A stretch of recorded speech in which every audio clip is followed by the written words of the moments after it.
গতকাল জামাতের আমির ডাক্তার শফিকুর রহমানের নেতৃত্বে সচিবালয়ে মব করা হয়েছে। বাংলাদেশের ইতিহাসে আমি দেখি না এখনো পর্যন্ত যে দল ক্ষমতায় যেতে চায় বা ক্ষমতায় যাওয়ার সম্ভাবনা আছে কিংবা অতীতে প্রধান বিরোধী দল হয়েছে এরকম কোন দল সচিবালয় ঘেরাও করেছে। এটি কি দেশের জন্য ভালো? গণ অভ্যুত্থানের সময়ও কিন্তু সচিবালয় কেউ ঘেরাও করে নাই, করেছে। সচিবালয় থেকে সমস্ত সিদ্ধান্ত নেওয়া হয়। সচিবালয় আমাদের উন্নয়নের হাব। আর জামাতের আমির ডাক্তার শফিকুর রহমান তিনি এই সচিবালয়ে মব করলেন। এই যে জামাত ইসলাম একটি হঠকারী দল, মানুষ তো বুঝে ফেললো যে জামাত ইসলাম ক্ষমতায় আসলে কি হতে পারে।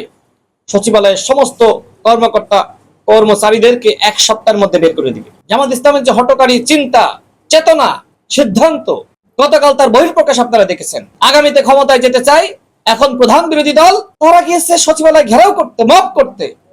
শফিকুল ইসলাম মাসুদ তিনি তার নেতাকর্মীদের নিয়ে সচিবালয়ের গেট ভেঙে মনে হচ্ছে যে কর্মচারীদেরকে টেনে হিঁচড়ে বের করবে, সচিবালয় জ্বালিয়ে দিবে, পুড়িয়ে দেবে, এমন একটা ভাব। মানে তিনি যে বিধ্বংসী আচরণ করছেন। এর আগে তিনি বলেছিলেন যে রাজশাহী বিশ্ববিদ্যালয়ের সব থেকে বড় সন্ত্রাসী, তাকে জিজ্ঞেস করো যে আমি মাসুদকে।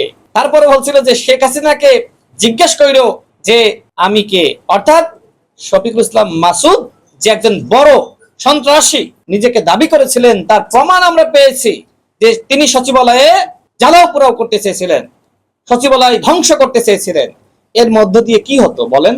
আজকে বিরোধী দল যদি মনে করে যে সরকারি দলকে ব্যর্থ করে আমরা ক্ষমতা আসতে পারবো, মানুষ কি বোঝে নাই আপনাদের ক্ষমতা চালানোর ক্যাপাসিটি? কি করতে পারবেন? মানে সর্বোচ্চ আওয়ামী লীগকে সুযোগ করে দেওয়া ছাড়া আর কিছুই করতে পারবেন না।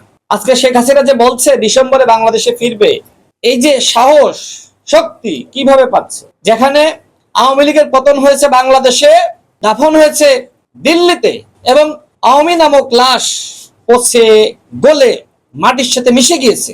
আওয়ামী লীগের আর বাংলাদেশে ফেরার সম্ভাবনা নাই।